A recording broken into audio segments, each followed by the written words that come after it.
भारतीय संस्कृति में उसी जीवन को जीवन कहा गया है जिस जीवन में शांति हो, संतोष हो, पवित्रता हो और आनंद हो। किसी संत ने कहा, अब आप अपने अंदर झांक कर देखो कि तुम्हारे पास शांति है कि नहीं, पवित्रता है या नहीं, आनंद है या नहीं। दुनिया की सब चीज़ें हों और ये ना हो तो ऐसा जीवन भी क्या जीवन है। सब कुछ अर्थहीन है। किसी जगह कितने भी शून्य हो पर उसके आगे कोई अंक ना हो तो उन शून्यों की कोई वैल्यू नहीं है।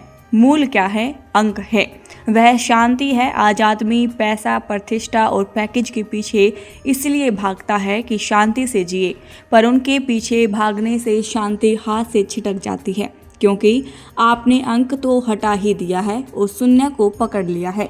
मूल को पहचानने का प्रयास कीजिए। कहीं अंधेरा उसे हटाने के लिए कोई आदमी लठ लेकर प्रहार करने लगे तो क्या अंधेरा भाग जाएगा? कभी भी नहीं भागेगा, क्योंकि लठ चलाने से अंधेरा कभी नहीं भागेगा। अंधेरा भगाने के लिए लाठी चलाने की नहीं, बल्कि एक छोटा सा दीपक जलाने की ज़रूरत है। जब आप अपने दिल का दीपक जला लेंगे तो हर जगह रोशनी हो जाएगी।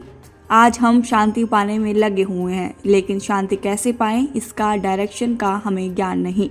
सबसे पहले अपने चिंतन की दिशा बदलिए, सोच को बदलिए। अगर वह बदल गई तो आपके लिए ज़्यादा कुछ कहने की ज़रूरत नहीं।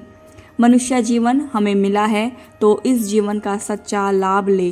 कुछ बातें और हमारे दिमाग में बैठ जाएं तो ज़्यादा उपदेश सुनने की आवश्यकता ही नहीं है। जीवन का यथार्थ और यथार्थ का जीवन। सबसे पहले जीवन के यथार्थ को पहचानिए। क्या है जीवन का यथार्थ? क्या आपको पता है, आखिरी समय तक हमें जीवन के यथार्थ का ज्ञान नहीं होता। जिसमें जन्म लिया है उसका मरना निश्चित है। यह जीवन का यथार्थ है।